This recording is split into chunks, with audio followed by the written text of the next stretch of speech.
This is the greatest challenge of our lives. It's not about saving polar bears. It's not about saving whales. I love both of those animals. Conservation and sustainability is about saving our own asses because we've screwed it up. Welcome to this week's show, and I'm really just absolutely happy, thrilled, warmed up to have my great friend Ian Somerhalder on the show this week. Thank you, Ian. Also co-creator. Little brother. My little brother, co-creator, co-host of the series. Ian, tell me about when we met, or our first great adventure. There are very few people in my life that don't know this story. I went down to Marathon, Florida to dive with one of the most respected and loved oceanographers in the world. And after many, many flights and getting down to Weiland's house, I had just come from Barbados. And I had just been signing my UN ambassador paperwork with the Undersecretary General, Dr. Hakeem Steiner, who unfortunately has moved on, but he's an amazing Spartan for incredible global change. I flew from Barbados with this bottle of 50-year-old rum. I remember that. And you and me and Dr. Sylvia Earle sat in Weiland's kitchen with our host, sipping rum till 1 a.m, talking two of the most phenomenal names in oceans in the history of science, sitting there with me, looking at Weiland's art and sipping this 50-year-old rum. I'll never forget that ever in my life. And also, too, what was so amazing about that, your understanding and position based in science is completely different than her understanding and position based all in science. And the two of you coming together, I don't know who has ever seen that in that intimate of a setting. The following morning, we suited up and went to see Fabien Cousteau in 65 feet of water in an underground research facility. Underwater, yeah. An underwater research facility where the air was so thick. Remember? Yeah, I do. We couldn't whistle. When you go to whistle, the air is it's so thick because of the nitrogen? No, the pressure. It's the pressure. It's 3 times the pressure of what we're in right now. And we could only be down there for, I think, 59 minutes because after that, they were doing 31 days down there. Right. But you and I jumped in the oceans and you took me on one of the most amazing adventures I'd ever been on. And we popped up in that pod, 65 feet under the water.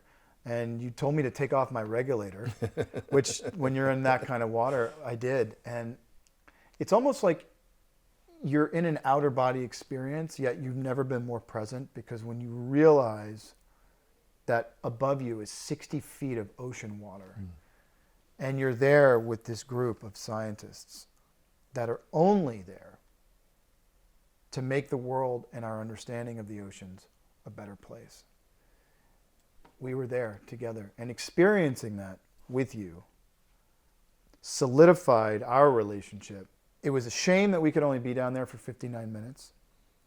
And unfortunately, you and I never got to set up a trip to go back there because I think you have to either be down there for 59 minutes or a week, right? There's no in between. Yeah, it's called saturation diving. Right. And after 12 hours, the body saturates with nitrogen. You can't absorb any more. And then you can stay for as long as you want. But when you come back, you've got to go through a very slow decompression process. So if we had stayed longer and come to the surface rapidly, we would have died. So we only had a very short window to visit those guys. Yeah, that experience, for me, that experience set off this sort of partnership and sort of obsession that you and I had with finding something that we could fuse and sort of galvanize our collective sort of ethos. Well, Ian, you really, you impressed me, because we had met, I don't know, a few months before that, a year, I can't remember, a year before that. And you said you wanted to work on this stuff. And I said, a lot of people come to me and say that. I met you at the CI board meetings in that's right. Seattle. And you came up to me and you said you wanted to help, you wanted to work. And I get a lot of people say that. But very few people carry through. Oh, I'm sure. So when I called you up and said, hey, can you, you were right there.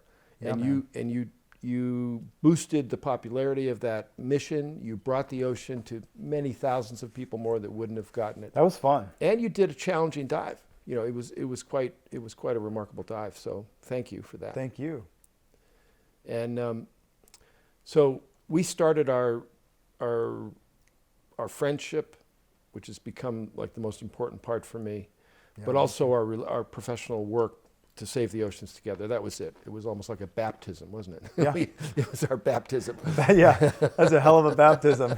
60 feet underwater in Florida. Yeah, exactly. And since then, I've done a lot of things, and you have really accelerated things. But I want to know, you're from Louisiana. Yeah. You're from Louisiana. Deep in the bayou. Yeah. Tell me about the ocean and the water and your early. What's your first memory of the ocean? I mean, what role did it play in your life?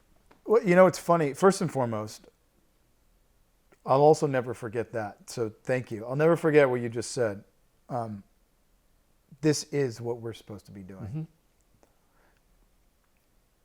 You know, a lot of people, especially from down where I am from, you grow up on the Gulf of Mexico, which is arguably one of the single most beautiful bodies of water in the world, responsible for 1/6 of the world's oxygen, something like that. Mm-hmm.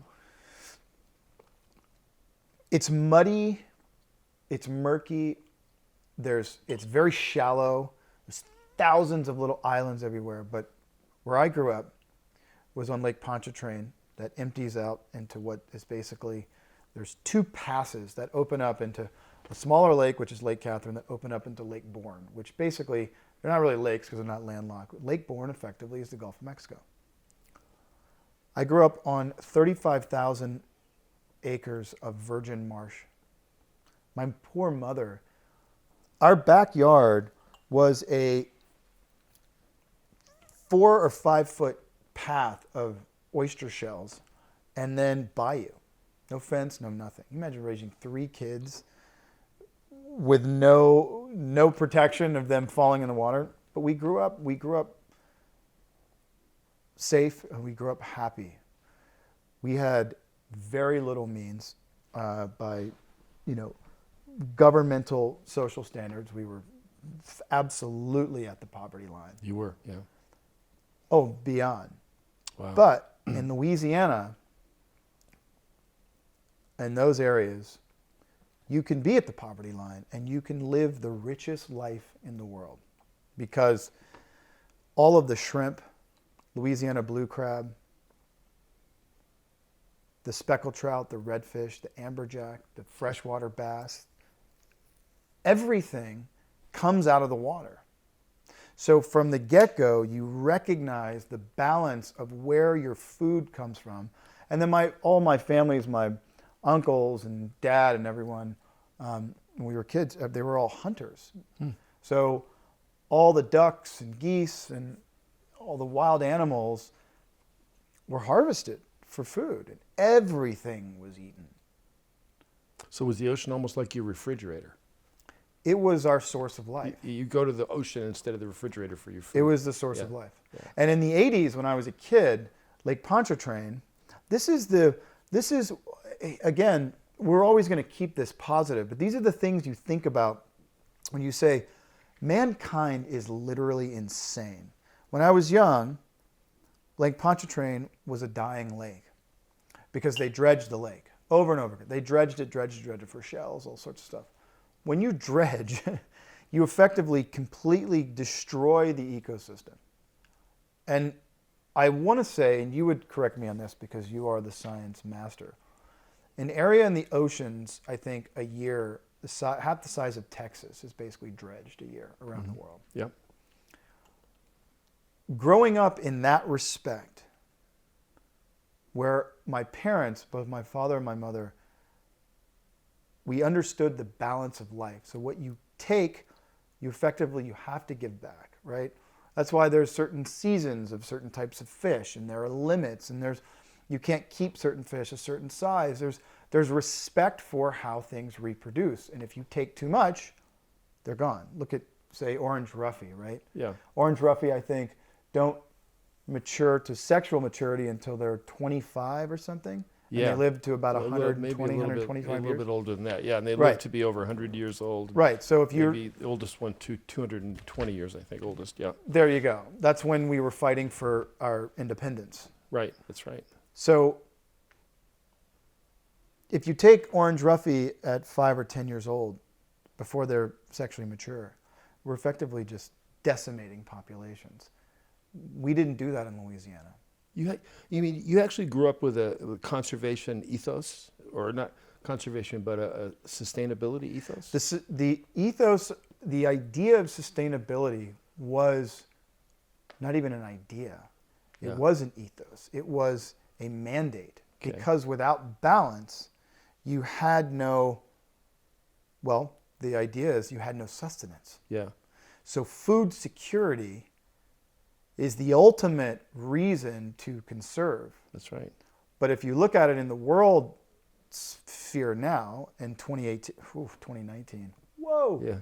If you look at it now in 2019, food and food security is one of the biggest issues we have. And what's crazy is we waste half of everything we grow and a lot of what we catch.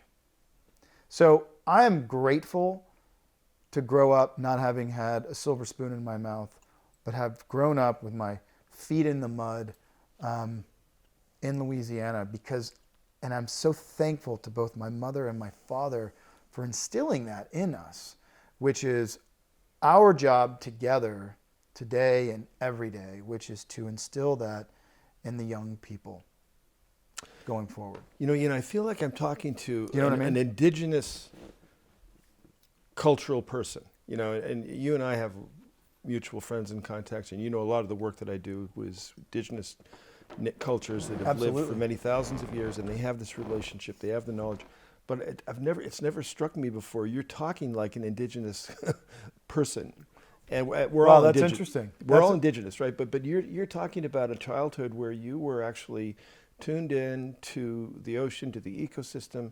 You depended on it, and you had this. This is really quite interesting to me. That's an interesting way you say it. I think the people of Louisiana and Florida, Alabama, Mississippi, Texas, all those, people that live in those very low-lying areas, Yeah. Sort of long forgotten, except only seen in movies and stuff. They would love to hear that because I think they are indigenous. Also, too, my mother is half Choctaw, half Irish. Oh. So her family were they were natives, Choctaw Indians. And we can say Indians because we are them. So otherwise, I know there's a lot of strange political correctness that happens now. And so I'm not really familiar with what it is, but it's in my blood. I can say it. But those native cultures, they were indigenous. And when you go back and look at the history, unfortunately, it's gone. The Choctaw assimilated into the white man's world basically the fastest, and they were there. New Orleans, people don't think about this. This was colonized and settled in the 1600s. And this is a long time ago. Right. But when I sit on the shores of Lake Pontchartrain, or I sit on the shores of any of the barrier islands, that's the big thing with what's happening in Louisiana right now. These barrier islands are disappearing, which is the barrier between storms and all the populated areas, But when you sit there on the shores of one of those, and you're sitting there, or you're in a boat, and you're drinking your iced tea, and you're casting, catching redfish or speckled trout or something, and you sit and you look out at this place, and you think about how amazing that must have been 250 years ago to be a Choctaw in a dugout, in a canoe, canoeing, catching fresh speckled trout and crabs and fish, shrimp, and the life these people had. And it's very easy to go back when you're in that space. It's like sitting when you're in the Smoky Mountains or in the Rocky Mountains, or you're sitting on the plains of North Dakota. It's very easy for you, but you've got to step out of your urban environment. You've got to get off the subway train and get on a plane or go out to the country. We now live it's like your book, this ocean renaissance and how to do it in the age of the algorithm. Right. Because the algorithm is now running our lives. And it's cool because we get to see places, but experiential learning and experiential activities is really the only way to get people to appreciate it. No, it's how we're designed to learn, right? It's how we're designed. That's how we were designed. This idea of reading books and having lectures is like just came about. If you look at the scope of human history against time, it's like, in the last 10 seconds of our existence. Most of our time we've been mentored, we've had empirical firsthand experiences, and this indigenous, I'm really fascinated by the fact that you actually have it in your blood and you talk like an indigenous person when you relate to the environment. And you have not forgotten Louisiana and the people there. I know tell me about you've got programs, I believe, that you work for people that maybe didn't have,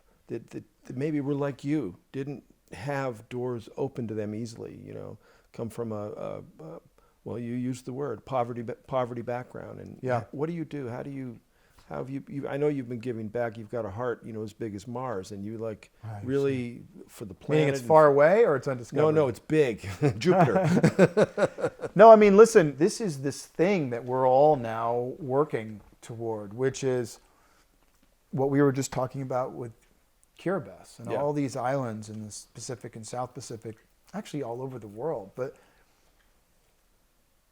the small numbers of people are now starting to be heard because we're all now recognizing that their cultures and their way of living, we can all learn a great deal from because they've lived sustainably for so many years and they're still living that way. While we're in New York eating hamburgers and, blowing through thousands and hundreds of thousands, millions of gallons of fuel a day, running our SUVs and jets and all this stuff, they're still living this phenomenally full, happy, healthy existence. It's not even an existence, it's a life. So we have a tremendous amount to learn from them. And if we can, and again, this is our job together with the guests on this show, and especially with Christine and her connection and your understanding of the science, their voices will not only be heard, but their customs, their culture, and their ways will basically be tutelage for us. So we have a lot to learn from those people. But what's crazy is history is always told by its victors. So you don't hear about all those amazing sustainable ways because they don't fit into, Hamilton's view of what the world, what this country should have been. It just struck me. I think a fundamental of this is having firsthand knowledge of where your food comes from, your connection to the natural environment. The people in New York or whatever, the people there, kids there think steak comes out of a freezer. Or it comes out of a kitchen in a restaurant, or the fish comes out of whatever. Whereas you started this conversation off talking about catching the fish outside your back door, and bringing it into your house and cooking it the same way indigenous cultures do. And that's the first fundamental piece of understanding our relationship to the environment, is that this stuff, everything that enables us to live, is dependent on a natural ecosystem. It's dependent on the world functioning, and we've gotten disconnected from that, whereas you grew up with a connection to it, and the indigenous cultures are that. So that's principle number one, which I don't think I can see in your face I don't think you even understood that you had it in your blood and in your veins. And so you started off there. Can you just give our listeners what happened? How did you get to where you are now, career-wise, your acting-wise? Then I want to get back to your ambassador work with the UN and the work that you've been doing with me and other organizations. But how did you get from a home with shells in the backyard to being such an accomplished actor and communicator? Well, you're super kind. Accomplished, I'm not sure. Yeah, working That's been an amazing. I felt like I was, when you and I were in Florida, I felt like I was traveling around with the Beatles.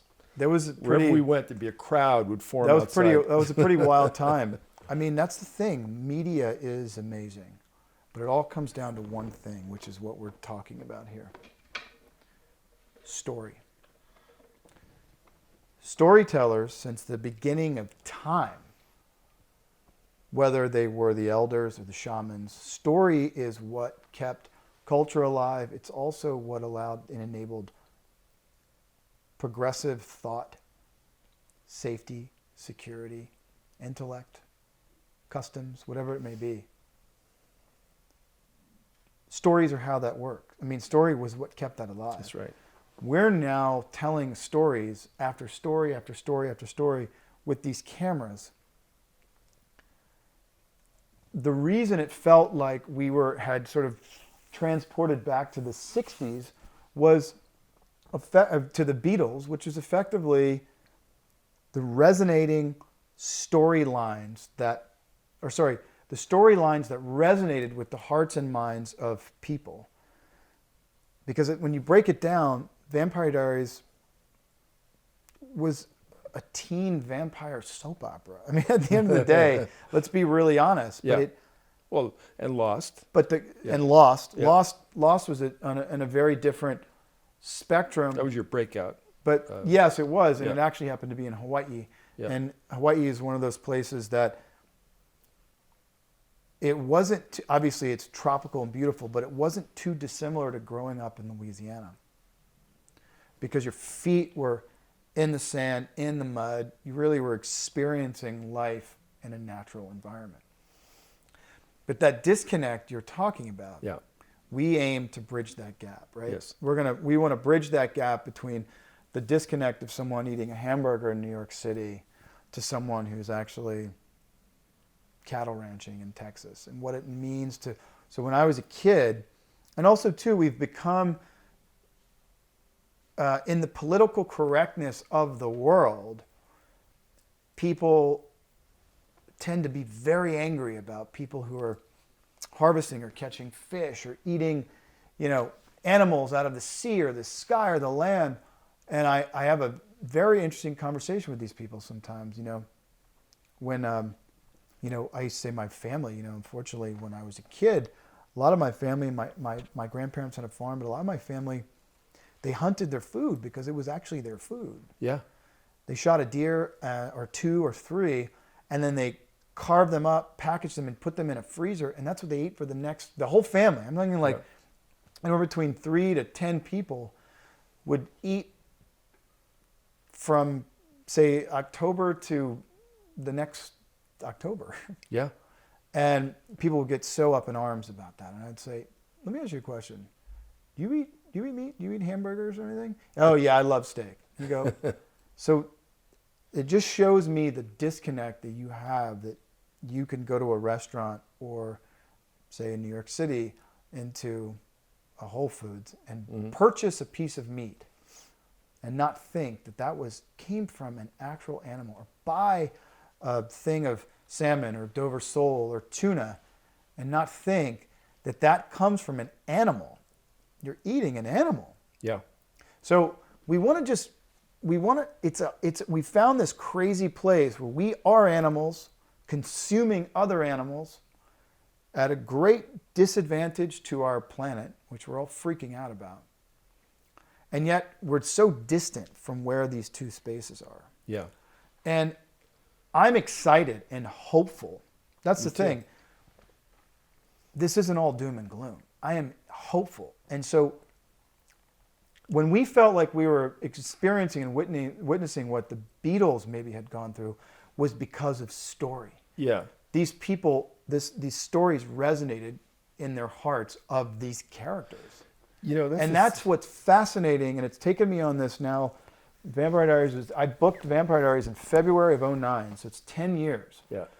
But looking at human behavior over the last 10 years and collecting all of these data sets, right? Just really seeing and being a part of human behavior and watching these sort of patterns, it's been the most fascinating decade of my life. And I've learned more by just being a part of media and story in the entertainment business. And it sounds so self-serving, and people would say so disconnected, but entertainment and story is how we're going to change the world.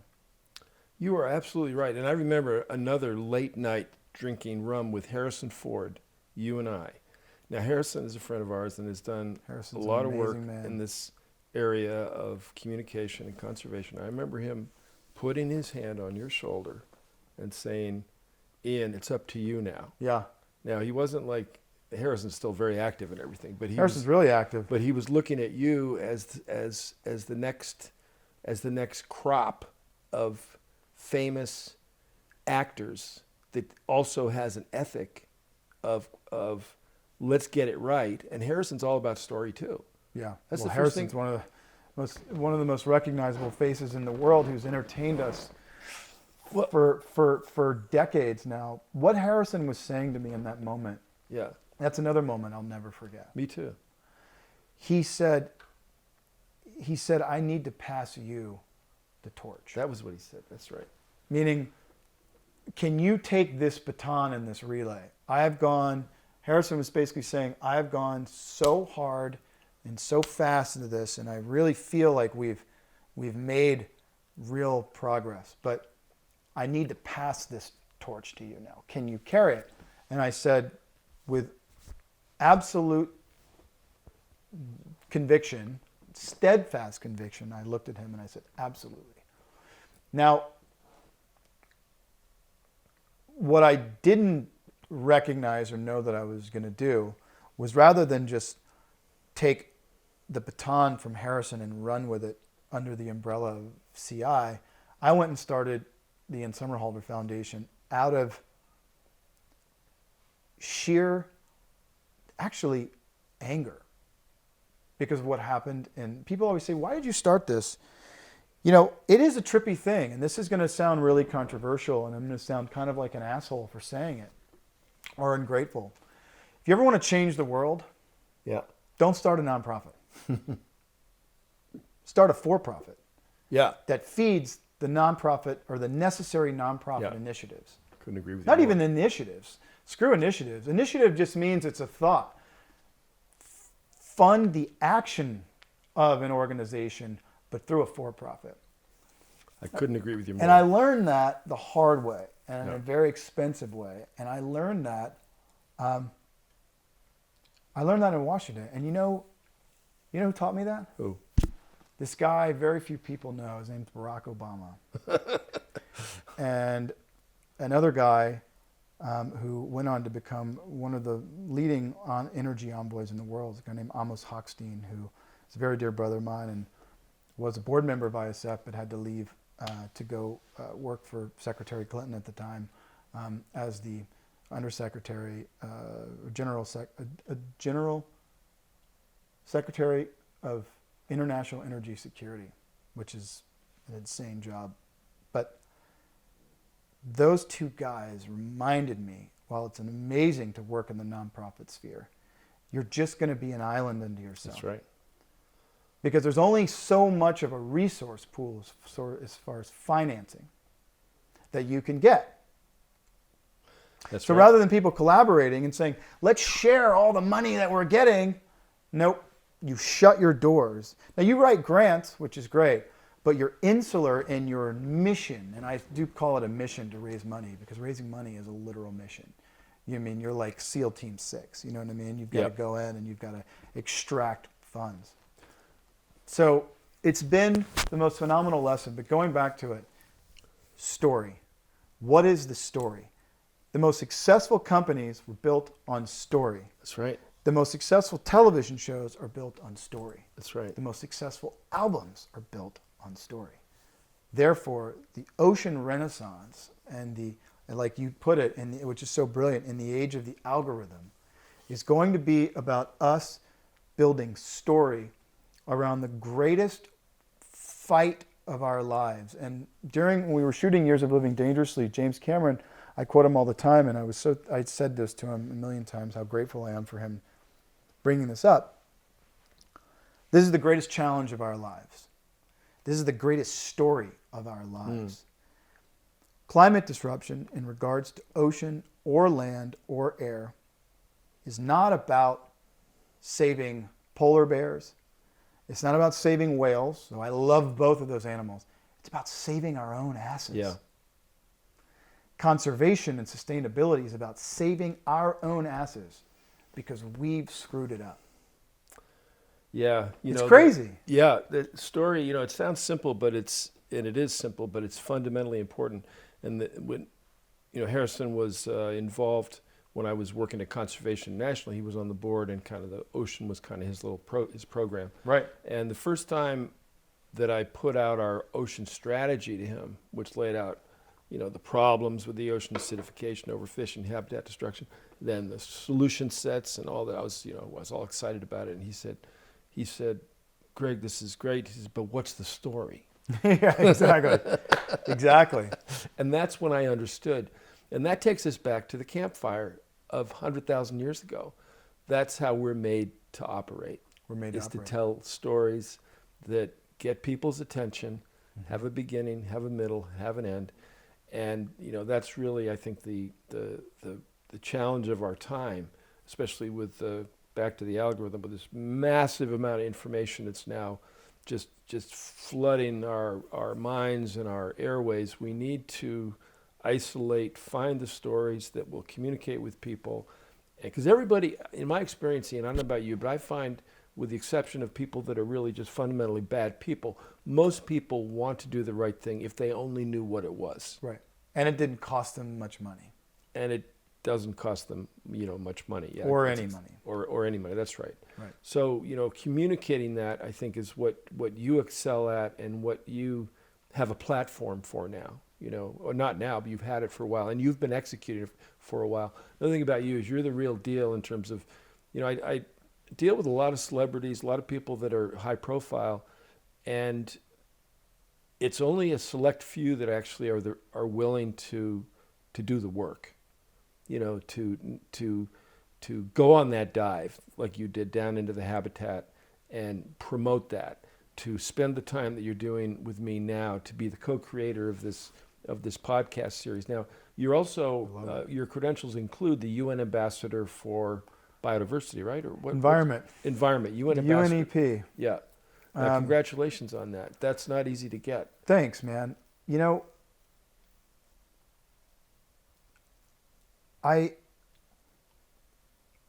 We're all incredibly grateful to the UN. Mm-hmm. When I tell people, again, this is about story. When I tell people that I work with the UN, half of them go, "Oh wow," and half of them go, "Yeah." It's literally split down the middle. Yeah. And because any big global organization, especially that's funded primarily through governments, moves a certain way. With us in this show, we're very nimble. We can move up, we can be here, we can be in Kiribati tomorrow. Well, it'll be a little bit difficult tomorrow, but the following day. My work with the UNEP has been, it's been liberating, it's been fascinating, and it's been incredibly, incredibly frustrating. And I want to inject, again, story and find ways to get the engagement from the populace to appreciate the UN more, because I don't think any of us recognize what it takes to govern and what it takes to govern and create change on a global scale. Mm-hmm. Because, and this is what I've said a million times to the UN, I said this to the powers that be in some of the highest chambers of the executive branch of government in this country, to act global, to think global, you have to act local.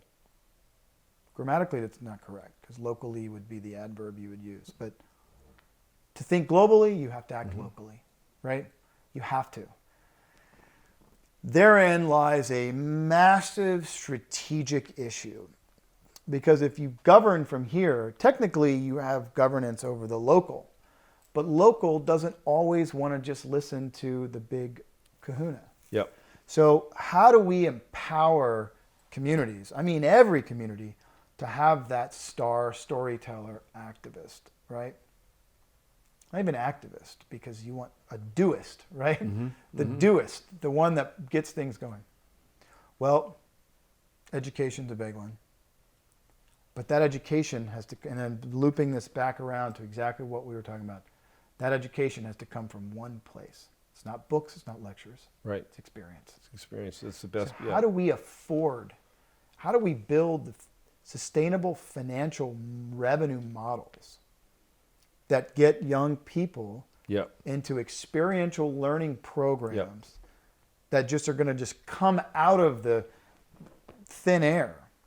Well, we've got to build them. We've got to create them. That's what we've been working on for years with ISF, and it costs a lot of money. But the idea, what you're doing is that people don't recognize, and this is the only reason that we're actually having this conversation. I get to do this show with you, is because the youth of the world watched a television show that I happen to be one of the leads of. That's the only reason.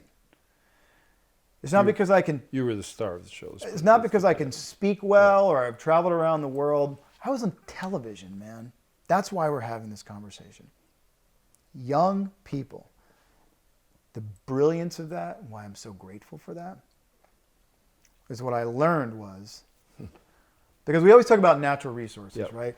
When I was in Seattle with you, actually that's where you introduced me to Jared Diamond too, which was like, I'll never forget that. Yeah, we'll do some stuff with him here in LA. That's just so cool that we have him. He's on the same page with us on our already. show, and that we're like, you guys, you're aligned with all these amazing men and women, but I can't wait to be.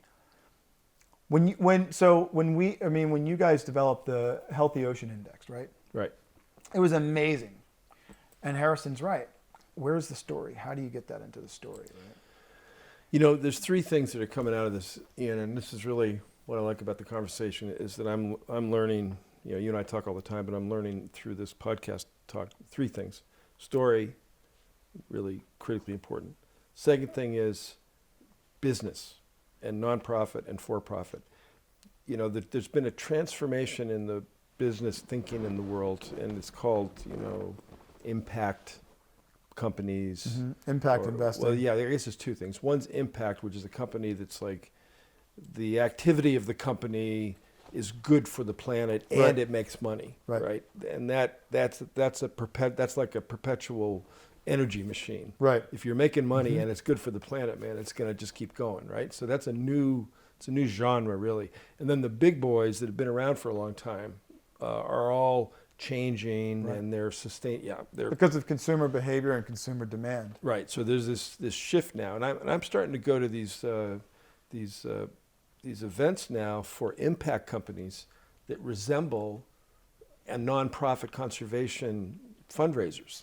You get people in the room who want to learn about the company, whatever it may be, and they want to invest in the company, and they're so excited because by investing in the company, they're going to save the planet because the company's doing good things, and they're going to make money. Triple bottom line is the future of business. Triple bottom line is the people, future. planet, profit. And that the old philanthropy model of, people giving excess money to operate a worthy venture, it's good, and it's never going to go away, but we need to translate things into the business world. And then the third thing is to the UN. Now, I want to just pause on that for a second, because it reminds me of that famous Winston Churchill quote where he said, democracy is the worst form of government in the entire world, except for all the rest. Yeah. And of course, what he meant is that it's flawed, of course, but it's what we got, and we got to work to improve it. And I would say that, that the UN, you could translate it over there, is the worst form of government to coordinate all these 187 countries. I don't know how many. Insane. Is the worst form of coordination to get everybody on the same page, and except for all the rest. What else do we have? Right? What else do we have? Well, we have business is the other thing, but it's not the same as the UN. So you need the UN, and we've got to, and a player in it. I'm not an ambassador like you. It's quite a Well, august role. but the UN needs you a lot more than they need me. Conferences and all that stuff. So those are the three things that have really popped, and I'm really impressed at your clarity on these things. And you know, I also remember something else about that dive that we did down to see Fabien. It was back when we were just getting to know each other, and we were up on the deck of the boat. We had a lot of time. Remember, we had a lot of downtime because the habitat, the underwater habitat, 7 miles offshore, and we were talking about. I won't mention the name on the show. We were talking about somebody else we both knew who had some celebrity in their career. They'd gotten known, and it had gone to their heads. I mean, they started believing the stuff people were telling them every day. Yeah, that's a tough one. And we were like dissecting this person. And then it struck me. I stopped for a second. I said, hey, well, hang on, Ian. I said, you're way more famous than the person we're talking about. How come that didn't happen to you? Do you remember this? It's called humility. I do. do. No. You said, I'll never forget it. You said, without missing a beat, you just sort of said, oh, that's easy, Greg. You said, I'm from a working class family in Louisiana. I got lucky. You know, you had some breaks to get you where you were, and you recognized that you were in a position to continue your acting career and have influence. And you said, I work on it every day, Greg. Every day. You said, I work on my ethical environmental agenda every day, and you work on your acting every day. I think you mentioned to me you had a coach that you. Yeah, I mean, at that time I was flying. I was shooting all week. Literally, I shot all week, 60 to 80 hours a week on set. Yeah, and you even here. And I would fly to LA every weekend to take the next script, and basically work and break it down with my coach over a Saturday and a Sunday, and sort of injecting bits of publicity and stuff here and there.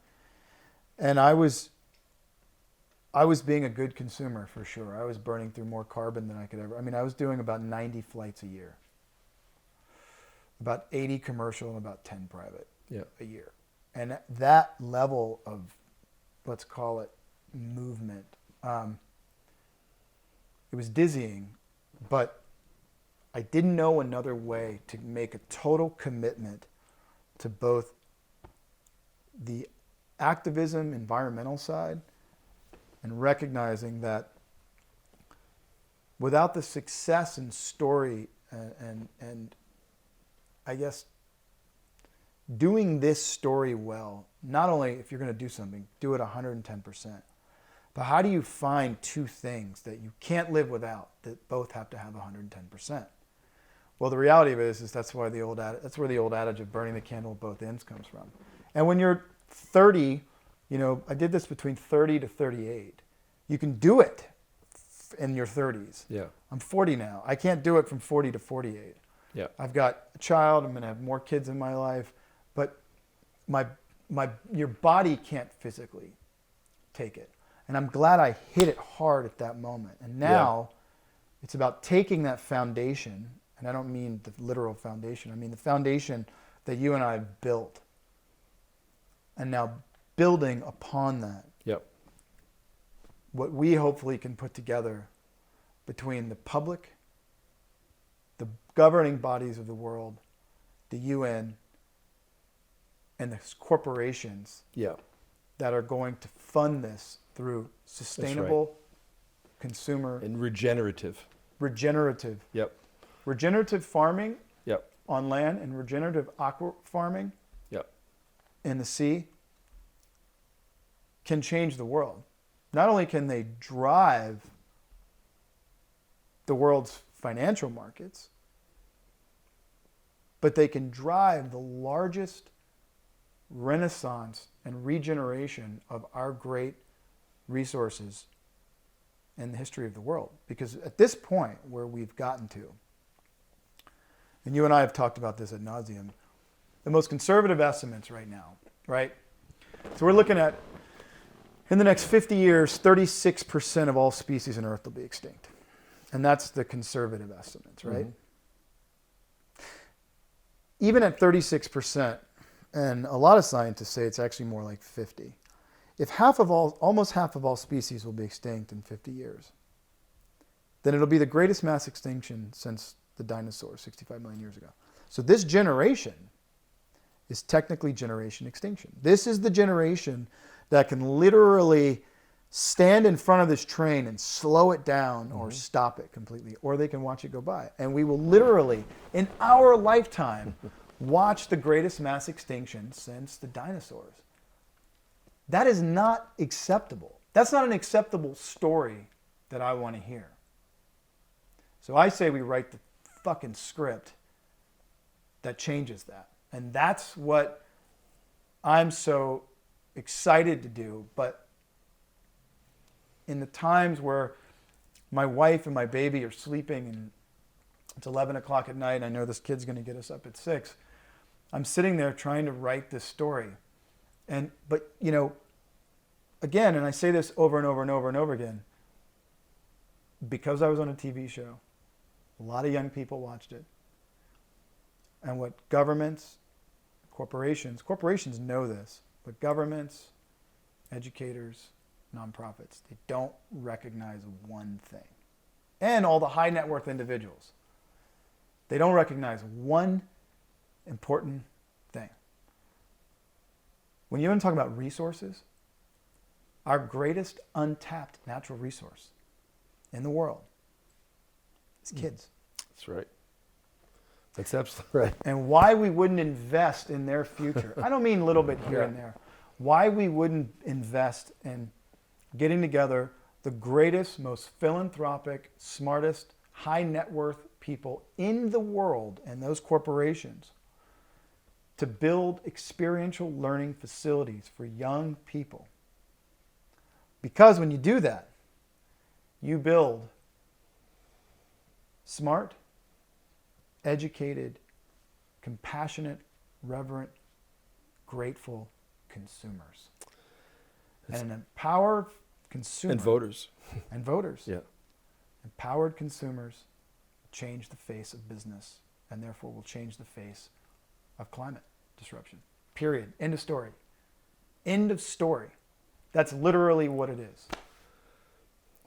That's. I think that makes. Yeah. It's like, it's so simple that it's scary. You know what I mean? It's like, you know, when you're just like, where's my wallet? Where's my wallet? Yeah. And then my wife goes, it's right there, honey. You grew up connected to the ocean, and I can see the effect it's had on you. It's directing you now. How do we do that with kids today that don't have those segues? Don't go out their backyard with oyster shells and fish right there. How do we do this, Ian? Right. I mean, you know, like we were talking about, there are kids in Long Beach that live a mile from the ocean and they've never been in the ocean. That's right. How do we get, again, for me, it's going to take an incredible amount of organization to basically get the right people in line to educate and empower but inspire young people. And you know, I've been looking down like the Nickelodeon roster. I was like, watching these young people, who is the next, you know, I played this guy named Damon Salvatore. Who's the next guy, kid, girl, woman, who is the next person that is going to have that role? Yeah. That I can go to and empower. But at the end of the day, again, here's the question we all want to ask ourselves. Whether you're in Brazil or in Kuwait City or Dayton, Ohio, how are we going to build leaders that come from the favelas of São Paulo, the ghettos of Kuwait City, the castles outside of Detroit? How are we going to build leaders out of these areas? So the model I've been creating that's keeping me up at night with ISF is,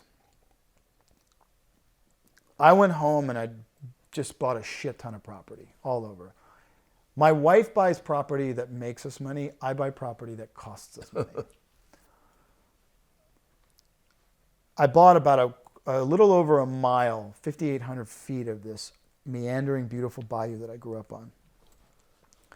And the idea was to build a camp, a facility, a place that you could, whether it's you use it for corporate retreats, to take executives and put them on the bayou, and you're drinking reishi cacao ceremonies during the day, and you're drinking bourbon on the bayou in the evening. But you're blasting through really important stuff. But the idea was, when you talk about kids, and those kids in Long Beach have never been to the ocean. When I talk to youth, right, when I ask a young kid, this is the first thing I always say, what is it that makes you tick? What is it that makes the sun come up and go down 2 times before you ever even realize time elapsed? You know what I mean? Mm-hmm. Is it a scalpel? Is it a computer terminal? Is it a microscope? Is it a telescope? Is it a drafting board? Is it something in the STEM field? You know, science, technology, engineering, math. What is it, right? A lot of these kids don't know, you know. When you take a child and you put them in a really cool sensory program, right, where I'm actually building one for my daughter right now. You watch the brain light up, right? Yeah. But you've got to inspire that brain to light up. So what I'm designing right now, and I'm trying to fund, is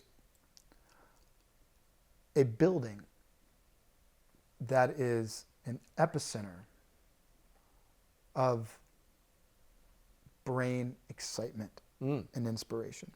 Initially, I wanted to build it sort of the way the Guggenheim is in New York, sort of a spiral. Now I'm realizing it's too expensive to build that level of architecture, but in the same sense, but square. It goes up, up, up, up, up, and you can walk up it, right? Go up and around it. And you put stations, right? Whether it's a microscope, a telescope, a drafting board, computer terminals, a science, technology, engineering, math, everything. And I'll make this short. When I was a kid, we used to do these things called lock-ins. It was at the skating rink. And it's kind of crazy. You couldn't do it now, but it was chaperoned by teachers, people that worked there. And at 7 o'clock at night, your parents would drop you off. And then they would close the doors and lock them. And they'd come back and pick you up at 7 in the morning. 12 hours of these kids running around. We were high as kites on Coca-Cola and Twizzlers and shit. And kids they're skating, they're fighting. Some of them are kissing in the corner. Others are playing chess and puzzles. I mean, these kids just went nuts. Yeah. Now imagine that environment, but structurally in a building together, where as you go up to the top of this big deck cupola thing up top, where all the astronomy instruments and stuff are, you lock 50 or 100 kids in there, right? But you light their brains up on blue-green algae and good cane sugar and green tea and really amazing natural edible stuff. And each station is manned by an undergrad or grad student, whether it's from Stanford, MIT, LSU, Tulane. All of a sudden, you've got these young kids that have the ability to go in and experience. This is what I'm going to be building all over the world. That is an experiential learning platform. Mm-hmm. And that's how you build leaders out of the favelas of São Paulo. That's how you build leaders out of Kuwait City or Dayton, Ohio, or Mexico City. Well, I love it. That's how you do it. I love it. That's the only way I can see it. That's a vision. That's a realistic, connected vision. And a lot of people don't have the answers. One of the reasons I'm optimistic about today, there's other parts of this series, and you and I have talked about the problems that we face in the ocean, whether it's plastic or overfishing and all that stuff. We all know that's happening. And the exciting part about what's happened in my career over the last couple of decades is we've documented the decline, but we've also come up with a toolbox to reverse that decline. Right. And that's what's optimistic about me today, is that we know we didn't know what to do 20 years ago, Right. It was like the plane was crashing and we had no idea how to pull it out of the crash dive. We're still headed for a crash dive, but we know what to do now. Well, we have Greg Stone. That's very kind of you. Dr. And we've Stone, got Ian Somerhalder and others, We've got this group of people. Yeah, we got this group of people. So, I'm optimistic, and I think what I liked about what you said is, you basically said we need to give firsthand experience, empirical experiences to those kids that didn't maybe have the chance to grow up like you did on the bayou, or Right.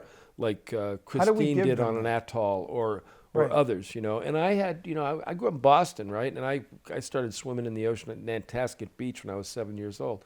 So in a lot of ways, that was my connection as well. It got me going in that direction. Right. So thank you for that vision. Thank you for what you're doing in Louisiana. Thank you. Brother. Thank you for your work at the UN and your friendgip. And you're the real deal, man. Brotherhood, brother. Brotherhood. Yeah, You're the real deal. And we're gonna do a lot. I know the world's gonna be better because of you. And Ditto. thanks for this is our first one-on-one. Now we're gonna This be is our first we're of gonna be minis. co-hosting a lot We're of going to stuff be co-hosting together. a lot of these. But I wanted to take a deep dive into Ian Somerhalder, and I'm so thankful, man. we did. Stayed a little bit away from your successful career, because I think you probably get that a lot in other interviews. This was another side of you, yeah. And the next one we do is going to be me interviewing you. Oh, that's because an we also interesting want to idea. we also need the other side of it, because you're the getting one the- asking the questions. I'm getting all the camera. Everybody's nodding their head now. Yeah. And the all right. stuff that we need to get is that comes out of here and Okay, here, all right. out of Dr. All Greg right, Stone. I will do that. I'll you do know? that. We need to do that. But anyway, this is thank you very much. Thank you, listeners and Thank you, watchers. Thank you, listeners and Yeah. watchers. Listen, this is something that's incredibly important to us, and not just in this group, but to the other guests who are going to be coming on the show. We have incredible guests on this show. Guests that you wouldn't think of, guests that typically don't do interviews like this. Our goal for this is to strip it down. Human to human. But science, I'll say that again, my stomach's growling. The goal of this for us is to strip it down, right? Human to human. Scientist to entertainer. Entertainer to scientist. Surfer. Journalist. I think Pulitzer Prize, isn't Yes. Yeah, Yes. I mean, like, these are the brains and minds that you want sitting together, but in a stripped down, personal way. It's to instill hope. It's not to instill fear, although we think we're all pretty scared. But we're not acting out of fear. We're acting out of hope. We're acting out of science. We're acting out of logic. And I think the three biggest things is something that we talk about all the time, and with Christine as well. There are three basic, very important things missing in the world right now, not just in our youth, but in the echo chambers of not only our universities and our governments, but in the biggest corporations and schools in the world, right? There are three things you can't teach. There are three things you have to show. So how do we start showing them? And this is a question I want you to ask yourself. Those three things that are missing in society are compassion, reverence, and gratitude. And with those three things, we can literally change humanity and its connection to the world. We can bridge the gap between the disconnect of humanity and our air, land, and sea. Because a very dear friend and mentor of mine, I'm sure someone you've come across many times, Deepak Chopra, really, when I met him when I was, I think, 30, reminded me of one thing that's so crazy. And he asked me a simple question, which is what I always ask someone. What is the environment? And when you ask someone what the environment is, they typically say, well, I mean, it's, the natural world that surrounds you. And I offer up this one little piece where the environment isn't separate of us. It's actually the exact same biological process. Mm. It's why coral and trees are identical carbon copies of the human lung. There's coral in the ocean that is identical to the human brain. So if you can think about this for 1 second, if you think about that the trees of the world are our lungs, well, if you cut them and destroy them and burn them, you're effectively taking away the organism's ability to breathe. If you imagine the oceans, rivers, and streams are cardiovascular systems of the world carrying all the vital nutrients that the organism needs. If you dam them and pollute them and destroy them, you are effectively creating a situation where the organism can't transport all the vital nutrients it needs to all the organs. And what ends up happening is the organism dies. So when you stop looking at the environment as something separate, but actually together, what we do to the planet, we do to ourselves. And that sort of, you can't get any, I don't think it gets any simpler. So that is something I'm excited to share, and all of these guests, and eventually we're going to do a serious deep dive into Dr. Stone's brain and heart. And this is something that I think we're embarking on that's going to just be magical. That was a very inspirational summary there, Ian. Thank you for that. And I like to look at it as that the fate of humanity and the fate of the ocean are the same. Yeah. Oh, yeah. And that's what we're about. And we're going to, bring the solutions forward. Well, it's like you and Sylvia, Dr. Sylvia Earle said. What did she say to me? We had a toast, and it was right before we all went to sleep because we were exhausted. And Sylvia looked at us, Dr. Earle looked at us and said, you guys are going to be in the water in about 6 hours. And we went, okay, let's go to sleep. But she gave me the final toast, our nightcap, and she goes, Ian, just remember this. Without blue, there is no green. Okay, and that was brilliant. That's a great landing point for us, brother. Without blue, there is no green. Without blue, there is no green. It was brilliant.